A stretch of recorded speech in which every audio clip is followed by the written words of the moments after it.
Okay, Candace Owens this week is now the #1 podcast in the world. In the world.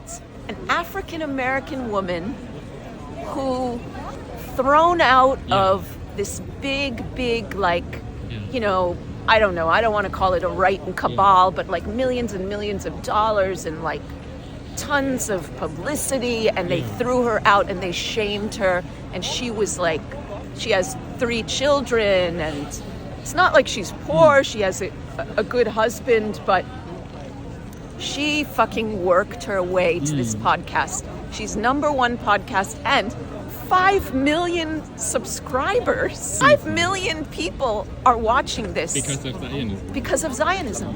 Because she's not holding back. She's not holding back from the Zionists. And they want her. Now, this guy from, it was called a Jewish conference for, not Trump, it was something that happened this week. And it's this guy, Mark Levin. And he's part of Fox News.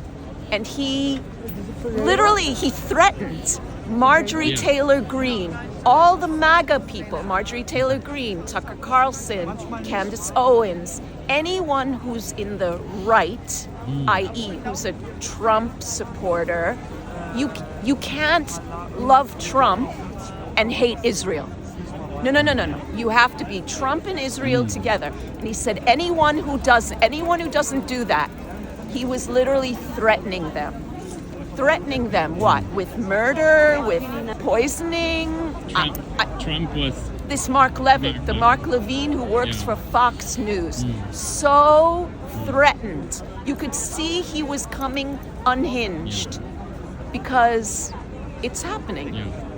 It's happening. The entire world, even Germany, someone just told me here 80% of Germans are pro-Israel. Is that true? I don't know. I mean, No. I don't think so. No. I don't think so. I think the opposite. Yeah.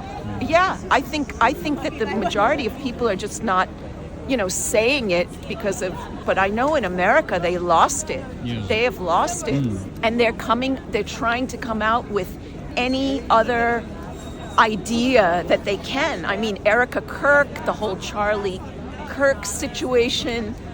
What is it? Oh, they just found on the day of the assassination 10 Israeli phones in the crowd. I mean, I've said it, I know it, millions of us know it, but until you get the evidence, you have to prove it. But it's so, you can watch the Erica Kirk interview this week. I couldn't cope. Every 5 minutes with the eyes, with makeup. Someone said, just take the makeup off. Just take the makeup off and you don't have to do this. It's all scripted. Any idiot. You don't have to take acting classes. The woman is such a bad actress. And she was in that world. She was on shows, she was in beauty pageants, Trump beauty pageants. She's trained actor, for sure. This is just, and nobody believes it. Nobody believes this anymore. I mean, to me, they're digging their own grave. The more they keep putting out her response, she thinks that people are this stupid. Erica Kirk, and mark my word, she was a sleeper cell. She was hired by Israeli Mossad or a security service or something to be a sleeper cell. She found him, she put Charlie out a number of years ago. She was assigned to him. And that means, yes, you fall in love, you get the guy to fall in love, you have babies, but deep down inside, you know what your #1 agenda is. What's your agenda? And that's how dark it is. And we know this to be, by the way, because of, I don't know, CIA, but in the UK, that MI5 had Secret Service guys literally become boyfriends and girlfriends with Activists? Yes. They were climate change activists or not climate change, it was something deeper. It was environmental, animal rights. In Germany, the court decided it's not legal. Oh my, in the UK, they literally got married, had sex, had children, and then the guy disappeared. No, and the woman's like standing there. What were my 10 years of life all about? They do this. And I know this from the CIA, and we know this from the UK, so we know 100% from... And what was Kirk's life before he met Erika? That's a good question. I don't know much about him.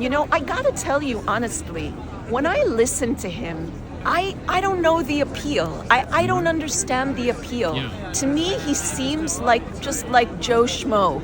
We call it. In America, we say like Joe Schmo, just like this guy who, he's smart, he can come back, but he's kind of like a nerd. Yeah. I don't see the appeal. Yeah. I don't know. I don't know. The same with Tucker Carlson. It's good that he's holding up against Trump, but nothing really will come of people like Tucker Carlson when it comes for effective anti-genocide activism. Well, you know what? I had time to listen to Tucker Carlson up till maybe 2 days ago with Mamdani. Yeah. He made a statement about Mamdani that I was shocked. Yeah. He said, I have a child that lives in New York. New York is finished, my child is leaving.